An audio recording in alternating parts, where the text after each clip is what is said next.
No Dois Pontos de hoje, a gente vai tocar num assunto que muita gente tem dúvida: fazer ou não fazer os testes rápidos. Até que ponto eles trazem resultados eficazes, confiáveis? Até que ponto é possível se basear um diagnóstico nesses testes? Bom, eles se tornaram populares, já estão autorizados pela Anvisa e estão sendo feitos em Mato Grosso. A procura está muito grande, inclusive nas últimas semanas. Para falar sobre esse assunto, nós convidamos dois especialistas que vão poder debater. O doutor Tiago Rodrigues Viana, que é médico infectologista, inclusive trabalha num dos hospitais que é referência para a Covid-19, a Santa Casa, em Cuiabá. E o doutor Gerolino Aquino, que é gestor responsável por um laboratório que está fazendo esses testes na população. Primeiro, eu quero agradecer a presença dos dois. Estamos todos de máscaras para falar justamente desse quadro tão importante que nós estamos vivendo agora e tão delicado. Eu começo perguntando para o doutor Tiago. Doutor, a partir do momento em que se liberam os testes, sem ser nas unidades públicas de saúde recomendadas pelos médicos, ou seja, eu quero ir fazer para ver se eu estou com a doença. Esse resultado, essa busca, ela mais atrapalha ou ela mais ajuda, na opinião do senhor? Olá, obrigado pelo convite, prazer. Estamos todos de máscaras e a mais de 1 metro de distância uns dos outros, que são as recomendações mais efetivas para se evitar pegar.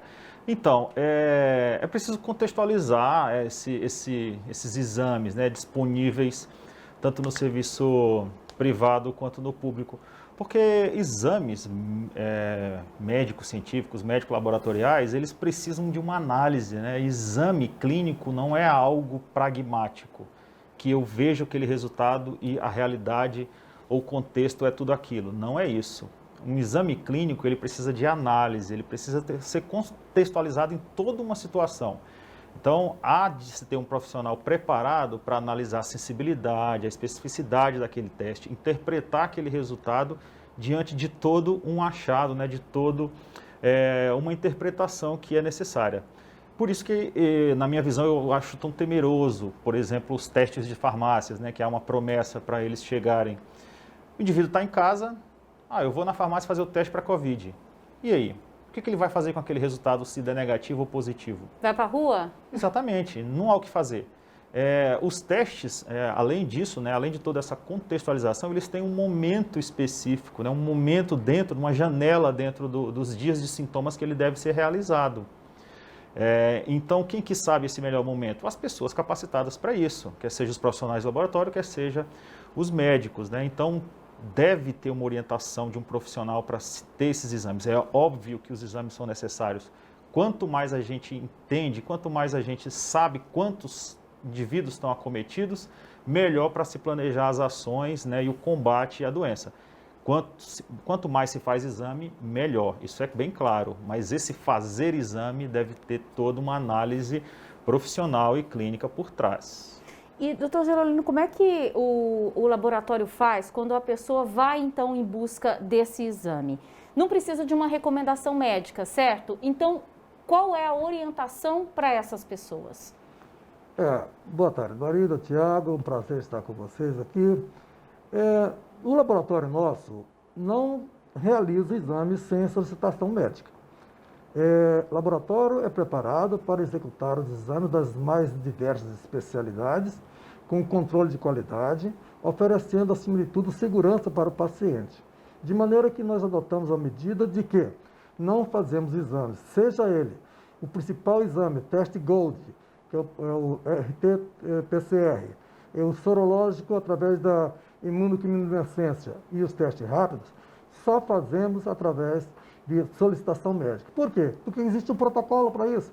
Se nós soltamos resultado positivo, ele tem que ser acompanhado do médico. Nós temos que comunicar a vigilância sanitária. Então, isso é muito importante, que nós trabalhemos em parceria com o médico, porque o laboratório, o resultado do exame do laboratório, ele tem que ser confiável. Ele tem que ter muita segurança, porque 70% das decisões médicas são baseadas em resultados de exames laboratoriais, para o diagnóstico, tratamento e acompanhamento.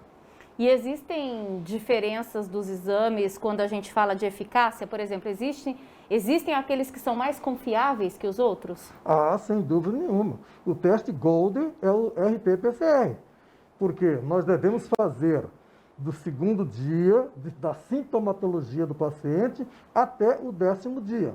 Depois do 10º dia, não adianta fazer mais PCR, que é o principal, porque o vírus não está replicando mais, entendeu? Então, nós temos que ter a consciência de que os exames são realizados nesse período.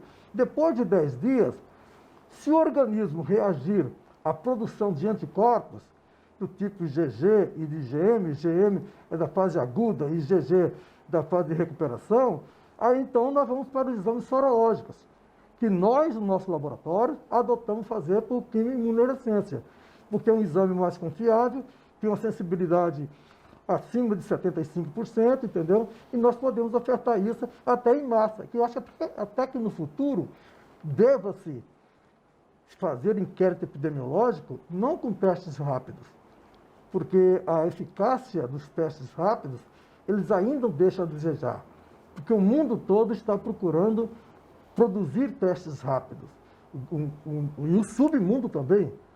Então, chegam para nós testes que não têm a eficiência desejada. Então, nós estamos enganando a população.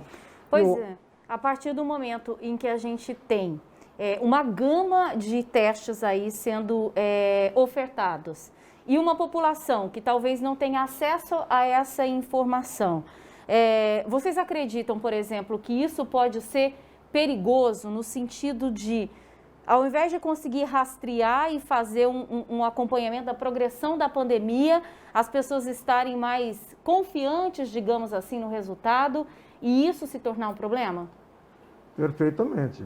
Eu acho que o laboratório, ele faz exame para dar segurança ao paciente e segurança também para o médico. O exame que está... nós temos hoje no Brasil vários testes rápidos validados por grandes laboratórios, como é o caso do laboratório Sebi, Fleury, o Einstein, o Pardini, já validaram alguns testes rápidos que estão usando na rotina, mas quando há necessidade. E pode ser usado como inquérito epidemiológico, mas existem muitos testes rápidos chegando no mercado que não são validados. Se não são validados e estão colocando no mercado, isso é preocupante. Isso me preocupa muito. Pois é, eu acredito, doutor Tiago, que essa também seja uma preocupação dos médicos, né? O senhor, enquanto infectologista, o que orienta aos seus pacientes? E mais, acredita que está havendo muitos pedidos ou muita busca não necessária para esses testes? Sem dúvida. Como eu falei, a solicitação do teste tem que ser contextualizada, até porque, assim, é muito importante o clínico que atende o paciente COVID reduzir a sua ansiedade, que muitas vezes é o principal sintoma, né? É o principal problema ali daquele momento. É o nível de ansiedade, tendo em vista que 90% das pessoas acometidas cursam com desfecho autolimitado e benigno, né? Então, o médico deve explicar ao paciente que o exame, e o paciente tem que saber também, os órgãos competentes têm que explicar isso, que o exame não é o tratamento. Eu vou fazer o exame e vou ficar mais tranquilo, tanto se der positivo ou negativo. Isso não existe. O exame ele é importante para quê? O exame é importante para notificação e para tomada de decisões na saúde pública, né, na saúde coletiva. É para isso que o exame ele é mais importante. Para a tomada de decisão médica, o exame é pouco necessário. Por quê? Porque nós trabalhamos com caso suspeito.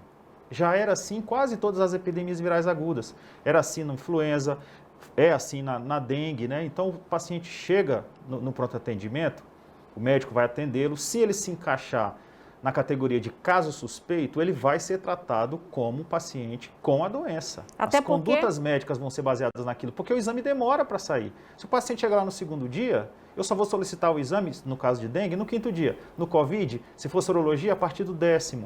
Então eu não vou esperar essa data para eu tomar conduta médica. O paciente pode ficar tranquilo, eu vou tratar ele como se ele tivesse a doença que eu estou suspeitando. Então, isso é importante para reduzir a ansiedade. O exame vai ser importante para, na hora da notificação, eu falar que é o caso confirmado. a conduta dele perante a saúde, perante o médico, vai ser a mesma, seja o exame positivo ou negativo. Então, nós chegamos à conclusão de que para o diagnóstico precoce não faz diferença o exame. Não faz. Não faz diferença porque se eu estou com um caso suspeito, eu peço o SUAB, que é o RT-PCR, né? Que o doutor muito bem referiu. Ele vier negativo, eu vou continuar atendendo o paciente como caso suspeito, porque o exame é limitado, né? A sensibilidade é limitada. O paciente pode estar num caso de falso negativo, então eu vou tratá-lo como caso suspeito mesmo o exame vindo negativo. Isso pode acontecer, o exame depende de muitas coisas, principalmente do coletador, né? Então, o exame não ajuda muito na parte clínica, ele é muito necessário na parte epidemiológica e na tomada de decisões. A parte clínica é importante, mas o mais importante é a atitude médica, tratar o paciente como caso suspeito. E aí, para auxiliar no diagnóstico hospitalar, por exemplo, doutor Gerolino, o senhor falou que os pacientes que chegam ao laboratório, eles precisam ter o pedido médico. Isso depois é levado aos gestores públicos? Perfeitamente. Nós não podemos, nós só realizamos nossos exames quando há solicitação médica. Porque no caso do exame ser positivo, nós encaminhamos para a vigilância sanitária e entramos em contato também com o médico que precipitou, entendeu? Eu concordo perfeitamente com a posição do Tiago, que muitas vezes o médico tem, a clínica é soberana, ele tem a clínica na mão, ele tem uma tomografia na mão, por exemplo, ele tem um paciente com toda a sintomatologia, ele não vai esperar o resultado do exame, ele não vai pedir exame, ele pode até pedir para poder marcar como inquérito, mas ele vai começar a tratar o paciente. Entendeu? Então é um conjunto de ações que nós podemos chegar em benefício do paciente. Agora, o exame não pode ficar pedindo o exame, no meu entender, sem um acompanhamento médico, porque nós temos diferentes tipos de exames, com sensibilidades diferentes, com períodos de realização dos exames diferentes, que precisa estar acompanhado de uma orientação médica. Agora, uma questão que eu acho que é muito importante, que as pessoas ainda não conseguiram compreender, e aí eu queria fazer essa pergunta para os dois. Primeiro, esses exames, esses testes, eles são importantes para medir a imunidade das pessoas? E segundo, eles são importantes e necessários para liberar as pessoas do isolamento social? Não, do ponto de vista clínico, né? Primeiro, deixar bem claro, nós estamos lidando com uma situação nova, desconhecida, essa é a grande verdade. A maioria dos aspectos da Covid-19 são desconhecidos. Eu posso citar aí vários. Por que não acomete criança? Por que criança não fica grave? Muitas coisas. Então, a gente não sabe o dia exato que o paciente para de transmitir a doença, né? A gente dá uma orientação empírica, né? O Ministério da Saúde recomenda que o paciente fique isolado 14 dias. Depois desses 14 dias, sem sintomas, ele estaria apto a voltar às suas atividades. Então, isso é uma orientação empírica, né? A gente ainda não tem evidência confiável de que realmente as pessoas param de transmitir a partir do momento que elas cessam os sintomas. Esse é um ponto. O segundo ponto, a gente não sabe se a imunidade gerada ela é protetora e duradoura. A gente não tem essa informação. Se eu peguei Covid, eu vou gerar anticorpos, esses anticorpos vão me proteger para o futuro? Não sabemos. Por quê? Porque isso precisa de estudos longitudinais, né? Estudos longos. Digamos que a pessoa mais antiga infectada por Covid tem 6 meses, né? Foi lá em dezembro na China. Então, só se acompanhou esse paciente por 6 meses, só dosou os anticorpos dele por 6 meses. A gente não sabe se isso vai durar por muitos anos e se esses anticorpos protegem para outras cepas. Grande exemplo, H1N1, né? O H1N1, que é o vírus influenza, nós podemos pegar todo ano. Mesmo tendo pegado esse ano, eu posso pegar ano que vem. Por isso que eu tenho que vacinar todo ano. Então, o SARS-CoV-2 pode ser assim também. A gente não sabe, né, se essa imunidade é protetora. Então, não há um exame ainda que eu olhe e diga, esse paciente está protegido, porque eu não tenho essa informação. A IgG, né, que é o anticorpo duradouro, o anticorpo que garante proteção para algumas doenças virais, ele realmente vai surgir no organismo da pessoa depois de 10, 12 dias de doença.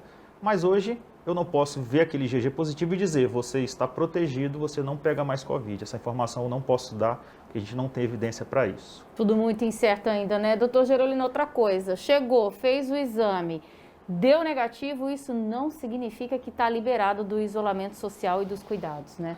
Não, de jeito nenhum. O exame negativo não significa, pelo contrário, tem que ter mais cuidado. por causa da sensibilidade dos testes, entendeu?